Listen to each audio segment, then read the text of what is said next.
Assalamualaikum. Hari ini cikgu akan bincangkan kertas 2 struktur soalan 1, 2 dan 3 Negeri Johor. Sebenarnya kita dah buat kelas online tetapi ada ralat sedikit iaitu slide yang cikgu share semasa pengajaran PDPC ni tidak nampak, tidak kelihatan sewaktu cikgu bincangkan soalan ni. Jadi terpaksalah cikgu rekod slide yang lain ya. Okey, jadi kita terus pergi kepada soalan yang pertama.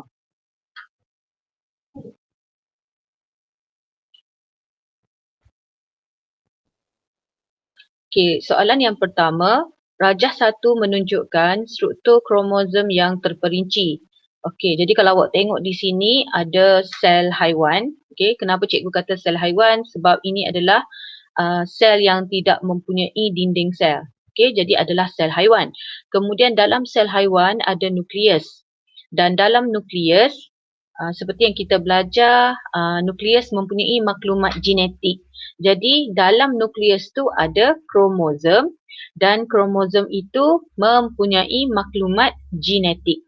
Okey, kembali kepada soalan, molekul P, molekul P yang ni adalah unit asas molekul Q. Molekul P adalah unit asas molekul Q. Jadi maknanya molekul P ni adalah unit asas kepada molekul Q. Contoh, katakan awak tak faham apa itu molekul unit asas. Okey. So contoh macam ni lah, kalau karbohidrat tu molekul kompleks. Okey, karbohidrat molekul kompleks. Unit asas untuk karbohidrat ialah glukosa. Okey, nampak? Kemudian protein. Protein ialah molekul kompleks. Unit asas kepada protein ialah asid amino. Okey, jadi samalah. Jadi kalau molekul P ni ialah unit asas kepada molekul Q. So apakah molekul P?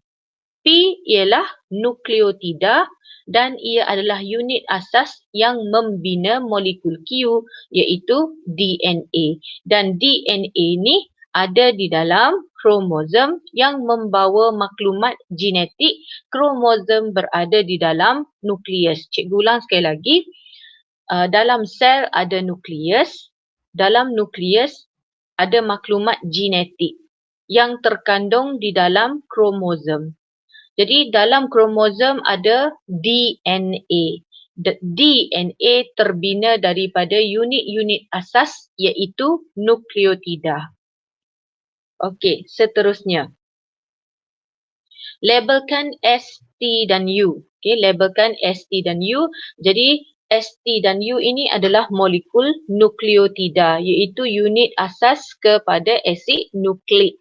Okey, jadi yang bulat ni adalah kumpulan fosfat. Okey, yang bulat ni adalah kumpulan fosfat. T awak ingat macam ni. Dia ada berapa sudut? Ada 5 sudut ke? So kalau belajar matematik, 5 sudut ni ialah pentagon. Jadi pentagon, pentosa. So T ialah gula pentosa dan U adalah base bernitrogen. Jadi S kumpulan fosfat, T gula pentosa, pentagon, ingat macam tu. Dan U ialah base bernitrogen. Dan cikgu minta awak supaya bila melukis struktur nukleotida ni kena lukis dengan betul sebab pernah 2 tahun lepas tak silap cikgu soalan SPM pelajar salah lukis, salah letak ni, garis ni pun salah. So ingatlah bulat, kemudian bentuk pentagon, kemudian bentuk sama ada 4 segi ataupun bentuk macam rumah ni. Okay, dan garis tu kena betul lah, maknanya kena selang. Satu selang kosong sini dan satu sini balik. Okey. Okey, dan sedikit maklumat mengenai asid nukleik. Okey, asid nukleik ialah makromolekul kompleks yang menyimpan maklumat genetik dalam bentuk kod. Jadi unit asas yang membina asid nukleik ialah nukleotida. So ini ialah unit asas dia iaitu nukleotida. Nukleotida ni lah banyak-banyak nanti akan membina molekul yang kompleks yang kita panggil asid nukleik. Jadi asid nukleik, nukleotida. Nukleik kompleks, nukleotida ringkas. Terdapat dua jenis asid nukleik iaitu DNA dan RNA. Jadi DNA dua, ingat macam tu. DNA dua apa? Dua berbenang polinukleotida yang berpilin-pilin. Maknanya cikgu ada satu rantai, kemudian dua benang. Bukan satu rantai. Satu benang, dua benang. Jadi sekarang cikgu ada dua benang, satu dan dua, yang berpilin. Nampak? Yang berpilin bersama-sama, lalu membentuklah struktur yang kita panggil struktur helix ganda dua. Okay, kita panggil struktur tu adalah struktur helix ganda dua dan ia dijumpai di dalam nukleus, kloroplas dan mitokondria.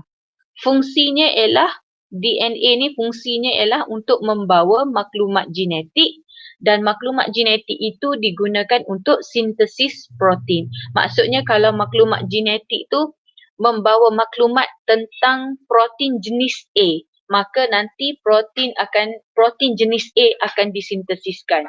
Kalau dia bawa maklumat genetik tentang protein jenis B, nanti protein jenis B akan disintesiskan. Okay? Jadi DNA ni membawa maklumat genetik tentang protein. Nanti barulah boleh sintesis protein. Okay, jadi kalau awak tengok, cikgu back balik, kalau awak tengok ni ialah DNA kan? Dan awak nampak tak struktur dia ialah struktur helix ganda 2 yang terdapat di dalam kromosom. Kromosom terdapat di dalam nukleus. Okey, manakala RNA, RNA ialah berbenang tunggal. Maknanya satu benang yang terdapat di dalam sitoplasma, ribosom dan nukleus. Fungsinya ialah untuk menyalin maklumat yang dibawa oleh DNA. Okey, so macam mana kita nak ingat mana DNA, mana RNA? So cikgu bagi contoh. Okay, can you show DNA and RNA visually? Dia kata, profesor ni kata, boleh tak tunjuk mana contoh DNA dan RNA dalam kehidupan kita?